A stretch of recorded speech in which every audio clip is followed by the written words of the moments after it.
I woke on my wedding day with memories of a lifetime that hadn't happened yet. Last time I found my wife May in bed with Jin on our wedding night. They laughed as I begged for answers. They poisoned me slowly over 3 years while stealing my wealth. I died watching them celebrate. But fate gave me another chance. Now I know every secret meeting, every lie, every drop of poison they plan to use. She thinks I'm blind to her betrayal, too busy with my studies to notice how she runs. To him, she has no idea that I've seen her true face and remember the pain of her knife in my back. This time I won't beg. This time I have a plan. She betrayed me on our wedding night before. Reborn, I will expose her lies and walk away while she loses everything. I still remember the exact moment I died in my first life. It wasn't the poison that killed me. It was the betrayal. 3 years of slow poisoning had left my body weak and my mind foggy, but I could still hear them laughing as my breath grew shallow. May, my beautiful wife, stood over me with Jin Tao, her lover since before our marriage. They didn't bother to hide their satisfaction as I slipped away. Her final words to me still burn in my memory. "You were never anything but a stepping stone. Away." Then darkness came, followed by the most bewildering moment of my existence. I awoke in my bed, not in the afterlife, but on the morning of my imperial examination, 5 years earlier. My body was young and strong again, unmarked by poison. My mind was clear, filled with memories of a future that hadn't happened yet. I lay there perfectly still, trying to make sense of this impossible second chance. The morning sun streamed through the window as my servant knocked at my door, calling me to prepare for the examination. His voice was exactly as I remembered it from my first life. Everything was the same, down to the pattern of clouds visible from my window. This was not a dream or delusion. I had been reborn. I dressed mechanically, my mind racing through the implications. I knew the examination, questions already. I knew which answers would impress the imperial scholars. I knew how my success would attract Minister Zhao's attention, leading him to offer his daughter's hand in marriage. I knew everything that would happen, including my own murder. My hands trembled slightly as I gathered my writing materials. Not from fear, but from a cold, resolute anger that was settling into my bones. The heavens had granted me this second life for a reason. Justice demanded that I use it wisely. That day I wrote the examination with perfect recall, producing answers even more brilliant than in my first life. I knew exactly what the examiners wanted to see, which classical texts to reference, which subtle political points would curry favor without seeming obsequious. As I finished hours before the other candidates, I could feel destiny realigning itself around my knowledge. When the results were announced, I stood before the imperial palace just as before, hearing my name called first among all scholars in the empire. Minister Zhao approached me with the same calculating smile I remembered, congratulating me on my achievement and mentioning, as if in passing, that he had a daughter of marriageable age. I bowed deeply, accepting his invitation to visit his home, all while keeping my face a perfect mask of honored surprise. That night, alone in my quarters, I began to plan. This time, I would not be the naive scholar so easily deceived. This time, I would document every secret meeting between May and Jin. I would record every lie, every scheme, every coin they planned to steal from me. I would build my case so thoroughly that when the moment came, their destruction would be absolute. In the weeks that followed, I visited Minister Zhao's residence several times. May was there, just as beautiful as I remembered, with the same practiced smile that had once captured my heart and blinded me to her true nature. I watched her careful performance, the demure glances, the recitation of poetry, the delicate way she poured tea. Behind her eyes, I could now see the calculations, the assessment of my value, the contempt barely concealed. "Your scholarly achievements are remarkable, Li Wei," she said during our second meeting, her voice like honey. "Father says you have the Emperor's favor already." "The Emperor is most generous to recognize diligence," I replied modestly, playing my role perfectly. though I seek only to serve the Empire with my humble abilities." She laughed lightly, exactly as I knew she would. "Such modesty. Yet they say you will likely be offered a position in the Ministry of Rights. Father believes you will rise quickly." I nodded, letting her see the ambition she expected. With proper guidance, perhaps I might be of some use to the Empire. That night, after leaving their residence, I hired the first of my network of informants, a servant who had been dismissed from Minister Zhao's household for witnessing something he shouldn't have. With silver and promises of protection, I secured his loyalty. He told me what I already knew. Mei had been secretly meeting the merchant's son, Jin Tao, for years. Their trysts continued, even as marriage negotiations between our families progressed. Over the next month, I carefully built my evidence and my defenses. I modified the traditional marriage contract, insisting on clauses that would protect me in case of infidelity, provisions that seemed like scholarly thoroughness but were in fact the first threads of my trap. Minister Zhao hesitated briefly but agreed, eager to secure the connection to my rising star. I began taking small doses of the very poison they would later use on me, building a tolerance that would allow me to appear affected while remaining clear-headed. I studied everything about Jin's merchant father, uncovering a network of bribes and smuggling operations that connected directly to Minister Zhao. All the while, I maintained the appearance of the dedicated scholar, too absorbed in books and official duties to notice the whispers around me. I allowed Mei to believe I was as blind and trusting as before. I let her and Jin continue their affair, now documented by my growing network of loyal eyes and ears. When Minister Zhao formally proposed the marriage, I accepted with apparent gratitude and joy. The date was set for the same day as in my previous life. As preparations began, I felt no anticipation, only the cold satisfaction of knowing that this time, the wedding night would end very differently. The Emperor personally awarded me the golden tablet of highest honor at the palace ceremony. As I knelt to receive this symbol of imperial favor, I could feel Minister Zhao's gaze burning into my back. His plan was working perfectly, or so he believed. My exceptional performance had made me a valuable connection, one worth securing through marriage to his daughter. "Scholar Li Wei," the Emperor said, his voice carrying across the silent hall. "Your insights on governance and virtue reflect wisdom beyond your years. The Empire needs such minds in these challenging times." I bowed deeper, the perfect image of humility. "Your Majesty honors me beyond my worth. I live only to serve the Dragon Throne." That evening, Minister Zhao approached me at the celebration banquet, his smile not quite reaching his eyes. "Young Scholar Li, such an achievement deserves proper recognition. Perhaps you would honor my household with a visit tomorrow? My humble family would be delighted to host one so favored by heaven." I accepted with measured enthusiasm, knowing this was the first official step in his plan to bind me to his daughter and, by extension, to his corrupt network.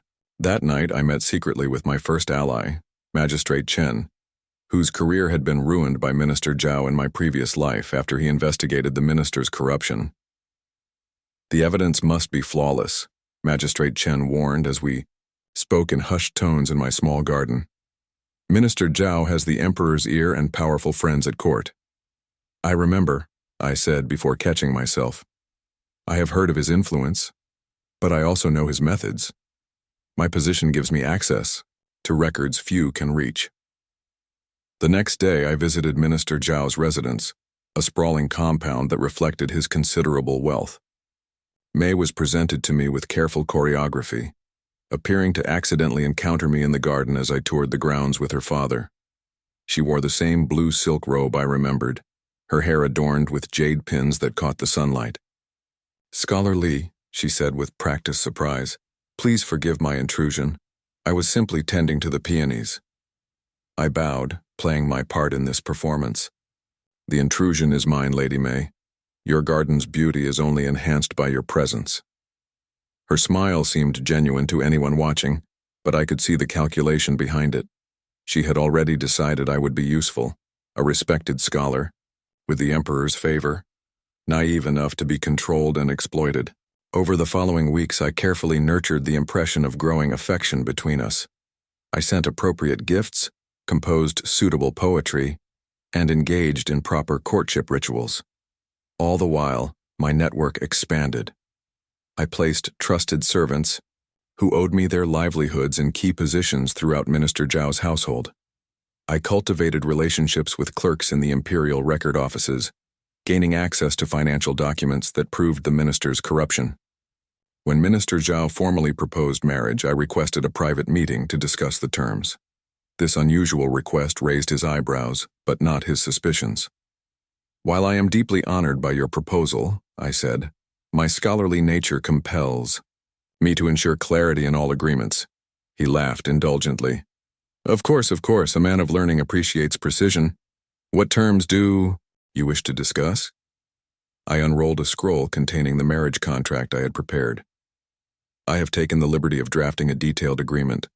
You will find it largely traditional, with only minor amendments. Those minor amendments included clauses that would prove devastating if May was caught in infidelity, or if harm came to me under suspicious circumstances." Minister Zhao read them carefully, his expression momentarily troubled. "These provisions seem rather extensive for a happy union," he observed carefully.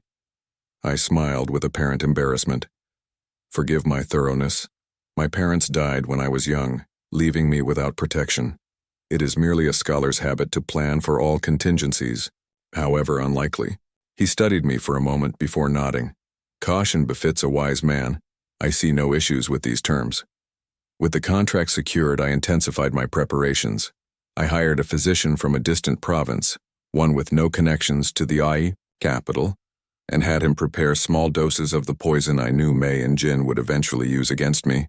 Each day I took a minuscule amount, building my tolerance while studying its effects. Simultaneously, I began visiting the Imperial Archives daily, ostensibly researching historical governance practices. The archivists grew accustomed to my presence, allowing me to access records few scholars ever saw. Hidden among these records were the financial transactions that linked Minister Zhao to Jin's father's merchant company, illegal shipments, bribes to customs officials, tax evasion, spanning years.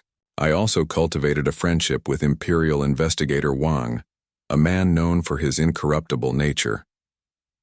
I carefully mentioned historical cases of corruption similar to Minister Zhao's current activities, presenting them as academic curiosities. "Such schemes seem remarkably similar to recent trade patterns," Investigator Wang noted during one of our discussions. I nodded thoughtfully. "History often repeats itself. Perhaps modern officials could learn from these ancient examples." As the wedding date approached, I began to exhibit subtle signs of illness. Nothing alarming, just occasional weakness and pallor. This was partly from the small doses of poison I was taking, but mainly a performance to encourage May and Jin to believe their plan could begin early. My network of informants reported that May and Jin had indeed been meeting regularly in a small house near the city's edge. They spoke openly of their plans to control my position and wealth once we were married, to slowly poison me if necessary, and to maintain their relationship throughout. "She laughs when she speaks of you," my informant told me, clearly uncomfortable. "The merchant's son boasts that he will be enjoying your wife while you work for their benefit." I thanked him for his loyalty and doubled his payment. Inside, I felt nothing but cold determination. Every piece was falling into place. 2 weeks before the wedding, I made my final preparations. I memorized the exact location of every document I would need on the crucial night. I confirmed the loyalty of each servant in my network. I arranged for Imperial Investigator Wang to receive an invitation to the wedding feast, a courtesy to a scholarly acquaintance that would raise no suspicions. The night before the wedding, I visited my parents' graves and made a solemn vow. This time, justice will be served. This time, I will not be the victim but the instrument of retribution. I returned home and prepared my mind and body for the performance of a lifetime. Tomorrow would begin the final act of my rebirth story. The morning of my wedding arrived with perfect, cruel symmetry to my first life. The same clear autumn sky, the same ceremonial sounds drifting from the courtyard as servants prepared for the day's events. I dressed in the traditional red wedding garments, my face a mask of appropriate anticipation and happiness. No one could see the cold calculation behind my eyes as I prepared to set my final plans in motion. My assistant, Wei Shun, helped arrange my formal hat. The minister has spared no expense, Master Li. There are already rumors of your imminent appointment to the Imperial Academy. I nodded, allowing a small, pleased smile. Minister Zhao is generous with his favor. Such appointments come through. Merit, of course, but connections certainly smooth the path. This was exactly the kind of rumor I had carefully cultivated. The more valuable I appeared, the more Mei and Jin would risk to control my position. The higher my perceived worth, the more complete their downfall would be. The wedding procession was elaborate, befitting the daughter of a minister. I sat in the ornate sedan chair as we made our way to Minister Zhao's compound, watching the curious faces of onlookers through the silk curtains. They saw only an honored scholar marrying into power. None could guess the true nature of this union. Upon arrival, I played my part flawlessly. I bowed to Minister Zhao with perfect respect, greeted the assembled officials with appropriate humility, and reacted to my first sight of Mei in her wedding finery with convincing awe. She was indeed beautiful, her face painted, white with touches of red at her lips and cheeks, her wedding dress elaborately embroidered with gold thread and precious stones. Heaven has blessed me beyond my worthiness, I said when our eyes met, my voice carrying just the right note of wonder. Her eyes lowered demurely, but not before I caught the flash of triumph in them. She believed she had secured her prize, a respected scholar too naive to see through her deception. The ceremony proceeded according to tradition. We bowed to heaven and earth, to the ancestral tablets, and to each other. We drank from cups tied with red string. Throughout it all, I noted Imperial Investigator Wang's position among the guests, his sharp eyes missing nothing. When the time came for the presentation of gifts, I approached Minister Zhao with the first of my carefully selected items. It was a jade brush rest carved in the shape of a merchant ship. A humble gift to honor your wisdom and governance, said, presenting it with both hands. The ship represents the prosperity you have brought to our region through your oversight of trade. A flicker of unease crossed Minister Zhao's face as he accepted it. The ship was an exact replica of the vessel his smuggling operation used, right down to the distinctive sail pattern. My second gift was a set of scales made of silver. For your discerning judgment and perfect balance in all matters, I explained, as murmurs of appreciation rose from the guests. Minister Zhao's smile tightened. These were identical to the scales found in the coastal warehouses where smuggled goods were weighed before distribution, warehouses owned by Jin's father. Each subsequent gift carried similar double meanings, recognizable only to those involved in the corruption. A wooden calendar marked with specific dates when bribes had changed hands. A map scroll highlighting the very provinces where their illegal operations centered. With each presentation, I watched Minister Zhao's composure fracture slightly, though he maintained his public face admirably. The wedding feast that followed was lavish. I ate and drank sparingly, maintaining the appearance of a man slightly overcome by the day's importance. Mei sat beside me playing the perfect bride, modest, attentive, and demure. Occasionally her eyes would scan the crowd, briefly settling on Jin, who was present as the son of a prominent merchant family. As the evening progressed, I began to act increasingly affected by the wine, allowing my servants to help me drink tea, to clear my head. This tea contained a harmless substance that mimicked some symptoms of the poison they planned to use, giving the impression I was particularly susceptible to such things. When the time came for the traditional teasing of the bride and groom, I pretended to be particularly embarrassed by the ribald jokes, reinforcing the image of an unworldly scholar. Mei laughed delicately behind her sleeve, playing her role perfectly. My husband is not accustomed to such celebrations, she explained to the guests. His mind dwells more in books than in feasting halls. The guests laughed appreciatively, and I ducked my head in apparent embarrassment. Let them think me naive. Let them believe me weak. Tomorrow, they would learn the truth. As night fell and the celebration continued, I arranged for one of my trusted servants to deliver a message to May.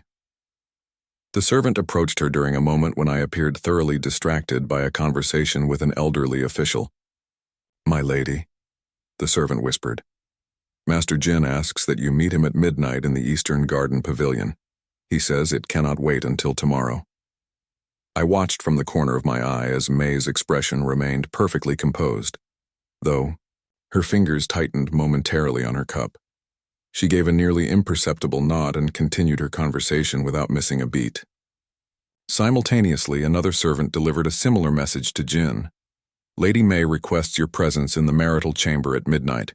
She says the bridegroom will be too intoxicated to notice your visit." With both messages delivered, I continued my performance of increasing intoxication. As the night deepened, I allowed my servants to help me to the marital chamber, where I collapsed on the bed in apparent drunken exhaustion. The servants withdrew, closing the doors behind them. The moment they left, I moved silently to the hidden alcove I had identified during my earlier visits to the compound. From here, I could observe the chamber while remaining unseen. I settled in to wait, knowing that midnight would bring the culmination of months of planning. Outside the chamber, my network was in motion. Imperial investigator Wang had been quietly informed that his presence might be needed near the Eastern Garden Pavilion around midnight. Documents detailing Minister Zhao's corruption had been placed where they could be easily retrieved. Every contingency had been addressed. As the compound grew quieter and the time approached midnight, I heard soft footsteps outside the chamber door. Everything was proceeding exactly as I had foreseen. My rebirth had given me perfect knowledge of my enemies, and now that knowledge would become power. The final phase of my plan was about to begin, and with it, the justice I had waited a lifetime to deliver. The wedding day unfolded with ceremonial precision, each ritual another step toward my vindication. The morning began with the traditional procession to collect the bride. My sedan chair carried by attendants through streets lined with curious onlookers. I maintained my composed expression throughout, nodding graciously at well-wishers while mentally reviewing each element of my plan. When we arrived at Minister Zhao's compound, I was escorted through the main gate decorated with red silk banners and paper lanterns. The courtyard was filled with distinguished guests, their expensive robes creating a sea of rich colors and textures. I spotted Jin and his father standing among the merchant families, their faces masks of appropriate congratulation. Only I could see the contempt hiding behind Jin's eyes when our gazes briefly met. "Scholar Li," Minister Zhao greeted me with a bow, his voice booming for the benefit of the assembled guests. "Today you honor our humble family by joining our bloodlines. May heaven bless this union with prosperity and many sons." I returned his bow with perfect respect. "Minister Zhao, your generosity overwhelms me. I can only strive to be worthy of such an alliance." The formal ceremony began with precision. May was led out by her attendants, her face hidden behind a red veil, her elaborate headdress glittering with gold ornaments and pearls. We performed the ritual bows to heaven and earth, then to the ancestors, and finally to each other. As tradition demanded, I could not yet see her face, though I knew exactly what expression of calculated charm lay behind that veil. When we drank from the ceremonial cups, I noticed her hands were steady, betraying none of the deception I knew filled her heart. The gathered officials and nobles applauded as we completed each ritual element, none suspecting they were witnessing not a union but the final stage of a trap years in the making. The unveiling ceremony revealed May's face, painted white with red lips, her eyes downcast in practiced modesty. I reacted with the expected admiration, gasping softly as though truly seeing her beauty for the first time. She raised her eyes briefly to mine, and I saw the calculating assessment behind her smile. She was evaluating her prize, thinking how easily I would be controlled. "My husband," she said softly. The words meant only for me. "I shall strive to bring honor to your household." I took her hand in mine, suppressing the revulsion I felt. "Your presence alone brings honor beyond measure." The wedding feast followed, elaborate and excessive as befitted Minister Zhao's position. 12 courses of rare delicacies were served while musicians played and acrobats performed between services. I ate sparingly, maintaining the appearance of a scholar unused to such indulgence. Beside me, Mei played her role perfectly, attending to my needs with delicate gestures while exchanging subtle glances with Jin whenever she thought I was distracted. As the sunlight faded and lanterns were lit throughout the garden, I began my performance of increasing intoxication. I allowed the servants to refill my wine cup frequently, though I barely drank from it. When guests approached to offer congratulations, I responded with slightly too loud enthusiasm and scholarly references that seemed increasingly inappropriate. "You must forgive my new son-in-law," Minister Zhao told the guests with indulgent amusement. "Scholars often lack experience with strong wine." The guests laughed and I joined them, playing the role of the embarrassed intellectual. All the while I was acutely aware of Imperial Investigator Wang's position at a nearby table, his sharp eyes missing nothing of the interactions between Mei, Jin, and Minister Zhao. As the evening progressed, I implemented the next phase of my plan. I summoned one of my trusted servants and quietly instructed him to deliver a message to Jin. The servant bowed and moved through the crowd until he reached Jin's side, whispering in his ear before disappearing back into the crowd. I watched Jin's face carefully, noting the momentary surprise followed by a smug smile. Minutes later, another servant approached Mei with a similar message. Her composure never faltered, though I detected a slight flush of anticipation on her cheeks. The trap was set, the bait taken. When the traditional moment came, for the newlyweds to retire, I allowed my servants to help me to my feet, swaying convincingly as though the wine had overcome me completely. Mei followed, maintaining her demure expression, while servants and guests called out traditional wedding night teases and jokes. "Such a shame," I heard one guest mutter to another as we passed, "that such a delicate flower is wasted on a man too drunk to appreciate her." In our wedding chamber, I collapsed onto the bed with a convincing groan while Mei instructed the servants to leave us. Once the doors closed, she approached me cautiously. "Husband," she said softly, "perhaps some tea would help clear your head." I mumbled incoherently in response, my eyes half closed. She poured tea from a pot that had been prepared earlier and brought it to my lips. I allowed a small amount to pass my lips before turning my head away as though too disoriented to drink properly. The tea contained the first dose of the poison that had killed me in my previous life, though not enough to cause serious harm. "Rest now," she said, her voice gentle but her eyes cold. "I shall return shortly." She moved to her dressing table and began removing her elaborate headdress, watching me in the mirror. I allowed my breathing to deepen, feigning the heavy sleep of drunkenness.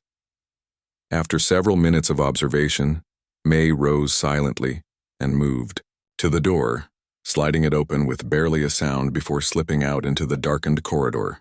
The moment she left, I moved swiftly from the bed and positioned myself in the hidden alcove I had previously identified. From here, I could observe the entire chamber while remaining unseen. I did not have to wait long. At precisely midnight, the chamber door slid open again. Jin entered first, looking cautiously around before smirking at the sight of the apparently unconscious groom on the marriage bed. Mei followed him, closing the door silently behind them. "Is he truly insensible?" Jin whispered, approaching the bed where I had placed pillows arranged to resemble my sleeping form. "Completely," Mei replied, her voice now stripped of its demure affect. "The fool cannot hold his wine, and the first dose of the tincture will ensure he remembers nothing of tonight." Jin pulled her roughly into his arms, their pretense of propriety abandoned. "How long must we maintain this charade? I tire of watching you play the devoted wife to this scholar." "Patience," she said, running her fingers through his hair. "His position at court grows stronger each day. Once he secures the appointment to the Imperial Academy, his influence will open doors for your father's business. We need only manage him for a year or two before the poison takes full effect." While they spoke, my servant was escorting Imperial Investigator Wang and 4 Imperial guards silently through the garden toward our chamber. Their timing would be perfect, arriving just as the evidence of conspiracy was clearest. Jin moved to the table and poured more tea into my cup, adding several drops from a small vial he produced from his sleeve. This additional dose will ensure he suspects nothing in the morning. By the time he realizes something is wrong, the damage to his mind will be irreversible. And I shall be the devoted wife, nursing my scholarly husband through his mysterious decline, May said with a cruel laugh. How fortunate that his family is all deceased, leaving no one to question his sudden ailments. It was at this precise moment that the chamber doors burst open. Imperial Investigator Wang stood in the entrance, flanked by guards bearing the Emperor's insignia. The chamber doors crashed open as Imperial Investigator Wang entered, his stern face illuminated by the lantern held by one of the 4 Imperial guards flanking him. The sudden intrusion froze May and Jin in place, their faces transforming from intimate conspiracy to shocked horror in an instant. What is the meaning of this intrusion? May recovered first, her voice slipping back into the demure persona she had perfected. My husband is unwell and resting. This is most improper. It was my cue to emerge from the shadows, completely sober and clear-eyed. Is it as improper as a bride entertaining her lover in her marriage chamber while plotting her husband's murder? I asked calmly, stepping into the light. The color drained from May's face as she saw me standing there, alertness and knowledge evident in my gaze. Jin instinctively stepped back, bumping against the table and causing the poisoned teacup to spill. Careful, I said, nodding toward the spilled liquid. That particular blend of white jade powder and wolfsbane is quite deadly. I should know, having built a tolerance to it over the past months. Impossible, Jin whispered, his composure shattering. You were unconscious. I have never been more conscious, I replied, then turned to Investigator Wang. You have heard their confessions with your own ears. They have admitted to poisoning and conspiracy. Investigator Wang nodded gravely. Indeed. Merchant Jin Tao, Lady May, you are hereby detained by Imperial authority on suspicion of attempted murder and conspiracy against an Imperial scholar. 2 guards moved forward to secure Jin, who suddenly lunged toward the door only to be swiftly restrained. May remained frozen, her mind visibly racing for a way to salvage the situation. This is clearly a misunderstanding, she attempted, forcing tears to her eyes. My husband is confused. This man is merely an old family friend who came to offer congratulations. In your bedchamber at midnight? I asked, while discussing poison and my eventual mental decline. I turned to a servant waiting in the corridor. Bring in the rest of the evidence. The servant returned with a wooden chest which he placed on the table. From it I removed several scrolls and laid them out one by one. These documents detail every meeting between you and Jin over the past 3 months, witnessed and recorded by loyal servants. I unrolled another scroll. This contains the ingredients and preparation method for the poison you have been planning to administer to me, procured from an herbalist who has already confessed his role. May's face had gone from white to gray as I continued methodically, laying out my evidence. Jin had stopped struggling against the guards, his body slumping in defeat.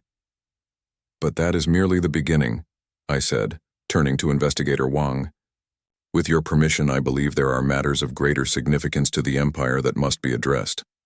Wang nodded. Proceed, Scholar Li. I produced another set of scrolls, these bearing official seals. These documents trace a network of corruption extending from Minister Zhao to the merchant guild controlled by Jin's father. Tax evasion, smuggling of restricted goods, bribery of port officials. The complete operation is detailed here with financial records spanning 5 years. May found her voice again, though it trembled with fear. You cannot prove any connection between my father and these alleged crimes. Can I not? I asked mildly, revealing the final scroll.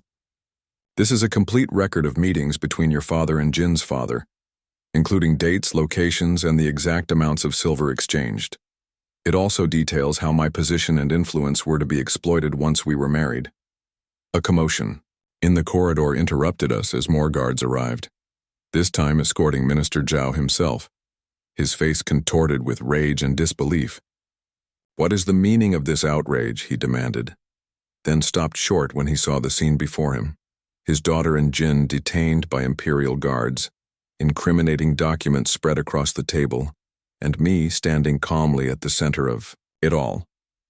"Minister Zhao," Investigator Wang said formally, "you are hereby detained by Imperial order on charges of corruption, abuse of office, and conspiracy against the Empire." The minister's face drained of color. "This is absurd. I am a minister of the Imperial Court. You have no authority to detain me without the Emperor's direct order." "He has exactly that authority," I said quietly, producing a sealed document bearing the Imperial Dragon insignia. "The Emperor has been aware of this investigation for some time. Your corruption has not gone unnoticed." As the document was unrolled, revealing the Emperor's vermilion seal authorizing the arrests, I watched the final vestiges of hope fade from Minister Zhao's eyes. He looked at me with a mixture of hatred and bewilderment. "How?" he whispered. "How could you possibly have gathered all this evidence in the few months since your examination?" I merely smiled, knowing I could never explain the truth of my rebirth. "A scholar's attention to detail should never be underestimated, Minister Zhao." The guards moved forward to secure the minister, who suddenly seemed to age decades in moments. His proud posture collapsed, and the powerful official who had terrorized subordinates for years was reduced to a broken old man. May, seeing her father's defeat, made one final desperate attempt. She fell to her knees before me, tears streaming down her face. "Husband, I have been coerced and manipulated by Jin. He threatened me, forced me to participate in his scheme. I never intended you any harm. Please show mercy to your wife." I looked down at her, remembering how in my previous life I had believed such lies, how I had forgiven her countless betrayals until the poison finally took my life. This time, I felt nothing but cold satisfaction. "You are not my wife, I see," said simply. "The marriage contract was voided the moment you conspired against my life. You will face imperial justice alongside your lover and father." Investigator Wang directed the guards to remove all 3 prisoners. As they were led away, Jin's father was brought in, already in shackles, his face a mask of defeat. The merchant network that had operated with impunity for years was being dismantled completely, with arrests occurring simultaneously across the capital. Once the chamber was empty except for Wang and myself, the investigator bowed deeply to me. "Scholar Li, your service to the Empire today cannot be overstated. The Emperor will be most pleased to hear of this corruption being rooted out." I returned his bow. "Justice has been served, Investigator Wang. That is reward enough." But we both knew that was not entirely true. By morning, word of the night's events had spread throughout the capital. Minister Zhao and his conspirators were held in the imperial prison awaiting formal judgment. The corruption network had been exposed, with dozens of officials and merchants implicated in the scheme. And I, the scholarly groom who had appeared, so naive and trusting, was summoned to the imperial palace where the emperor himself received me in private audience. "Scholar Li," the emperor said, studying me with keen interest, "you have demonstrated not only great learning, but exceptional wisdom and loyalty.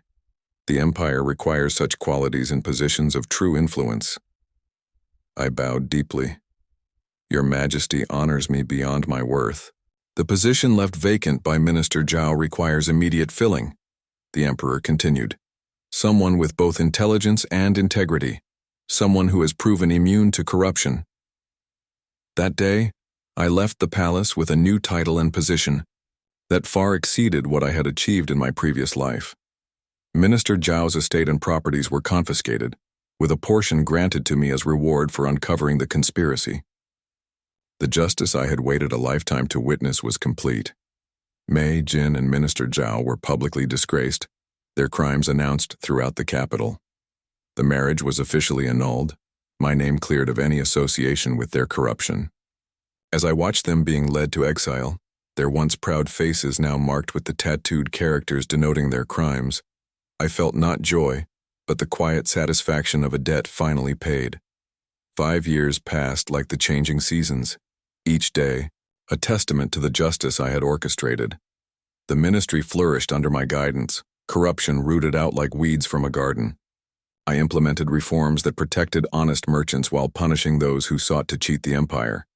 The emperor often called upon me for counsel, trusting my judgment in matters both great and small. My name became synonymous with integrity. Throughout the capital, my story retold as a cautionary tale against deception and treachery. Minister Zhao did not survive his first year in exile. His body, weakened by age and broken by disgrace, surrendered to a winter fever in a remote village near the western border. I received the news with quiet acknowledgement, feeling neither joy nor sorrow at his passing. His name had been struck from official records, his lineage disgraced, his former allies quick to distance themselves from his memory. Jin's father fared little better. Stripped of wealth and position, he had attempted to rebuild some small trade in a southern province, only to be cheated and robbed by former associates who saw in his fall an opportunity for profit. Reports suggested he now worked as a common porter at the docks, his once soft hands calloused and broken, his proud bearing reduced to the stooped posture of manual labor. Jin himself had disappeared after serving his sentence of public labor. Some said he had become a wandering beggar. Others claimed he had joined a band of river pirates. None of these rumors concerned me. He had been removed from the world we both inhabited, reduced to insignificance by his own greed and treachery. Only Mei remained in the capital, though in circumstances far removed from her former life of privilege. After her public disgrace and the annulment of our marriage, she had been spared exile due to an unexpected plea for leniency from a distant relative who served as a minor court lady. This relative had taken Mei into her modest household as a servant, a position that kept her fed but stripped of all status and comfort. I never sought her out, having closed that chapter of my life completely, yet reports of her activities occasionally reached me through the network of informants I maintained throughout the city. She had aged poorly. The beauty that once commanded admiration now faded by hardship and bitterness. She had taken to searching the markets and public gatherings, her eyes scanning every face as though looking for someone. On a crisp autumn morning, in the 5th year of my ministry, I was making a rare personal visit to the central market. Usually servants would handle such mundane tasks, but I occasionally valued the connection to ordinary life, the reminder of the world beyond official documents and court politics. I was examining a selection of inkstones when I felt a presence behind me, a sudden stillness in the bustling market that drew my attention. I turned to find Mei standing there, her plain hemp clothing marking her reduced station, her face thin and lined where it had once been full and smooth. For a moment, neither of us spoke. The marketplace continued its commerce around us, oblivious to the significance of our encounter. "Master Li," she finally said, her voice barely audible above the market noise. "I have looked for you everywhere." I regarded her calmly, feeling neither the rage of my first life nor the cold calculation of my revenge. She was simply a stranger, now a figure from a story long concluded. "Why would you look for me?" I asked, my tone neutral. Her hands trembled slightly as she clasped them before her. "To beg your forgiveness, to explain that I was young and foolish, manipulated by my father and Jin, to ask for mercy. 5 years ago, such words might have stirred some satisfaction in me, the final confirmation of my complete victory.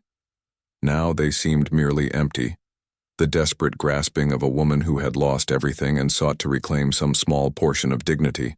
"There is nothing to forgive," I said simply. Our paths crossed briefly and then diverged as the heavens intended. Hope flickered in her eyes, quickly doused by my next words. "But in this life, I do not know you." The finality of my statement struck her like a physical blow. She swayed slightly, one hand reaching toward me before falling back to her side. "Please," she whispered, "I have nothing. No family, no future. I have searched for you for years, thinking if I could only explain. If you could understand the pressure my father placed on me, the threats Jin made." I looked at her without emotion, and in my first life, I believed such lies. I forgave betrayal, after betrayal until poison took my life while you watched. Her face paled. First life? I do not understand. Nor do you need to, I replied. The heavens granted me justice. That is all that matters. I turned back to the merchant, selected an inkstone, and paid for it without further acknowledging her presence. When I finally walked away, I did not look back, though I felt her eyes following me through the crowd. From the shadow of a nearby stall, Jin watched our encounter, his once fine clothes now rags, his face weather-beaten and marked with the small tattoo on his forehead that identified him as a convicted criminal. He made no move to approach, knowing that doing so would only invite further punishment.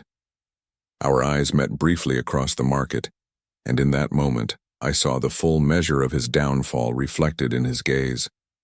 That evening, I returned to my compound where Lady Sun, the daughter of the honest scholar who had mentored me after my rise to ministry, awaited with our young son. Unlike May, Lady Sun possessed a genuine gentleness that came from inner strength rather than calculation.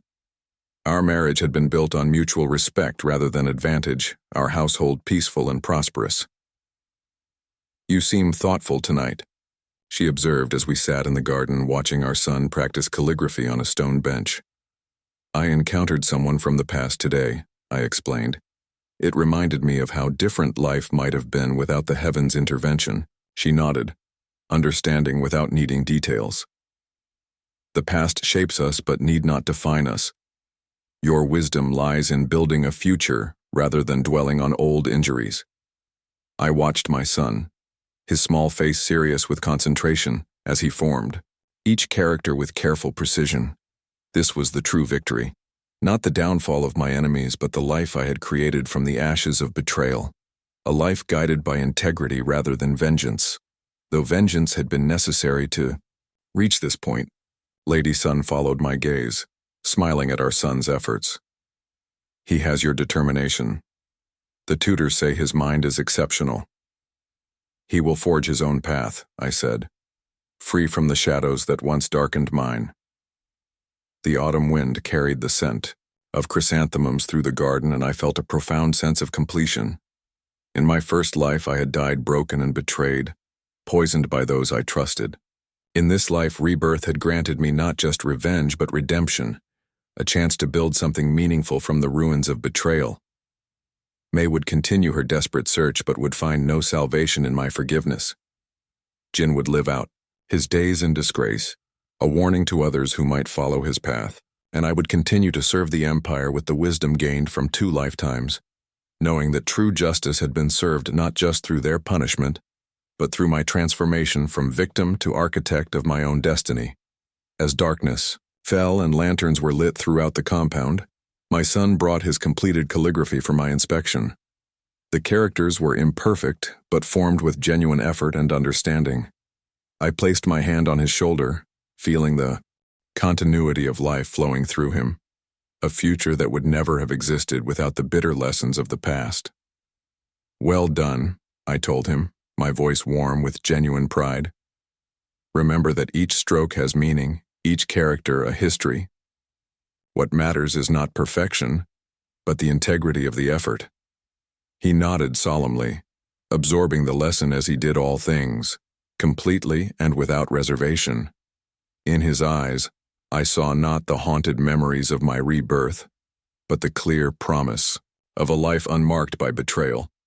This was my true revenge against the past, not merely surviving it, but transcending it entirely.